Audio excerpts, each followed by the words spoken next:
Rain pelted the corrugated rooftops as the mechanic wiped his greasy hands on a rag, unaware that destiny was about to knock on his humble garage door. A woman, bruised and trembling, stumbled in, clutching her young son, whose calm eyes seemed older than his years.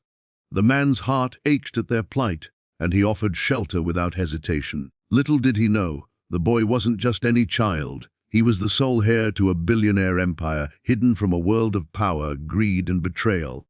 That night, the mechanic's life and fortune would collide in ways he could never imagine. The rain hadn't stopped for hours, turning the streets into rivers and washing the grime of the city into the gutters. Inside a small, dimly lit garage, Heir, a lean man in his early 30s with oil-stained hands and a perpetual frown, worked tirelessly on a rusted engine. He had long since accepted that life was a cycle of sweat, failure, and fleeting moments of satisfaction when a car rode back to life under his care. His world was predictable, safe, and devoid of surprises, until the door banged open. A woman stumbled in, soaked, her clothes torn, lips trembling, and a deep bruise marking her cheek. Behind her, a boy no older than 12 followed silently, his eyes unnervingly calm, almost calculating, scanning the garage as though weighing every detail. Heir froze, instinct overriding caution. "Please, help us," the woman whispered, her voice cracked and desperate. We have nowhere else to go." Heir's first instinct was to offer warmth, a dry towel, and food. He didn't ask questions, he rarely did. Life had taught him that sometimes it was enough just to lend a hand. But something about the boy made him pause. A strange intensity, a maturity that belonged far beyond his years. The woman sank into a chair, her eyes darting to every corner as if the shadows themselves might betray them. Heir handed them blankets, gave the boy a bowl of warm soup, and even though his curiosity was piqued, he didn't press. Survival had sharpened him enough to know some truths reveal themselves when the time is right. Little did Heir know the boy, Ethan, was more than a child in danger. He was the sole heir to a billionaire industrialist, hidden by a mother who had chosen protection over privilege. The bruises, the fear, the desperation, these were all marks of a world far removed from Heir's grease-smeared ordinary existence. That night, the small garage became the stage for a collision of lives that would rewrite destiny itself. Heir's heart, stubborn as it was, refused to turn them away. He locked the garage door behind them, the rain still hammering outside, unaware that in protecting them, he had stepped into a story far larger than any engine he had ever repaired. Days passed. The woman, Maya, gradually shared fragments of her story, how a powerful syndicate had tried to control her and her son, how she had fled, and how they were hunted. Every word carried weight, and every pause was thick with unsaid horrors. Heir listened, his hands never still, yet his mind was a storm. He was just a mechanic, not a fighter, not a man of influence. Yet something stirred in him, an instinct to protect, to fight, and perhaps to believe in something beyond the cogs and pistons of his garage. Ethan, meanwhile, revealed little. He watched Heir repair cars with fascination, his sharp eyes noting precision, patience, and care. Once, when Heir accidentally cut his hand on a rusted bolt, the boy bandaged it with a confidence that made Heir blink. Despite his age, Ethan radiated a quiet authority, as if he already carried the weight of worlds far beyond Heir's comprehension. One evening, as rain tapped gently against the windows, Maya confided her deepest fear. "They'll come for him," she whispered. "They know who he is. If they find us, it won't matter where we hide."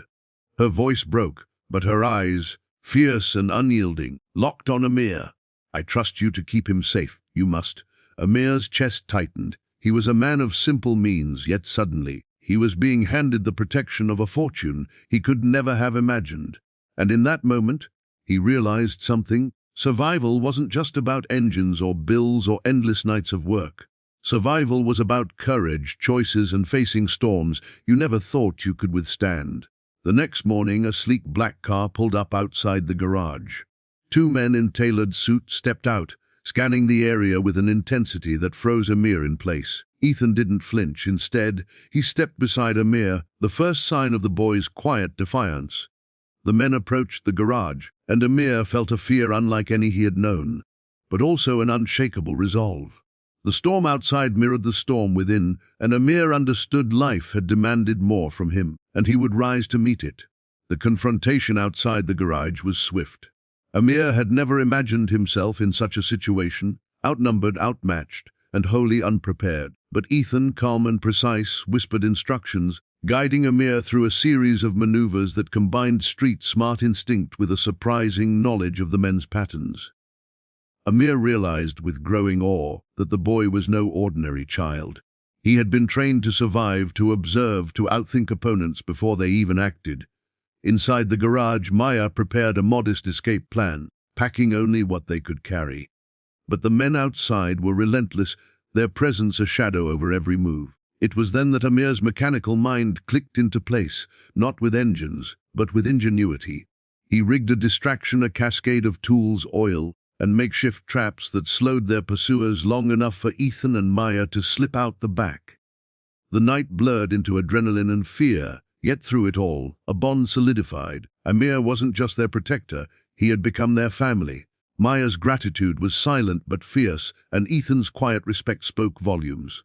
The garage, once a place of solitude and routine, had become a crucible of courage and unlikely heroism.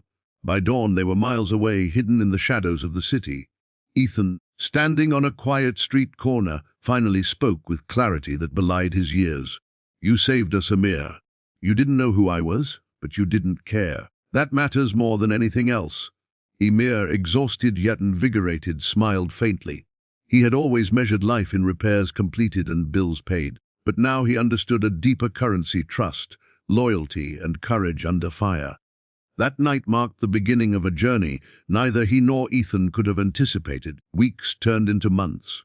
Amir, Maya, and Ethan found refuge in an abandoned warehouse on the outskirts of the city. Word of the boy's inheritance remained dangerous, but for the first time, they moved with strategy and purpose. Amir learned to read beyond engines, how to anticipate threats, how to plan for contingencies, and how to embrace responsibility he had never imagined. Ethan, meanwhile, blossomed in the strange crucible of their new life. He learned from Amir's humility, strength, and resourcefulness, while guiding Amir in turn with insights far beyond his years. Maya watched, tearful but hopeful, as the boy she had protected now stood taller, ready to reclaim a world that had been stolen from him.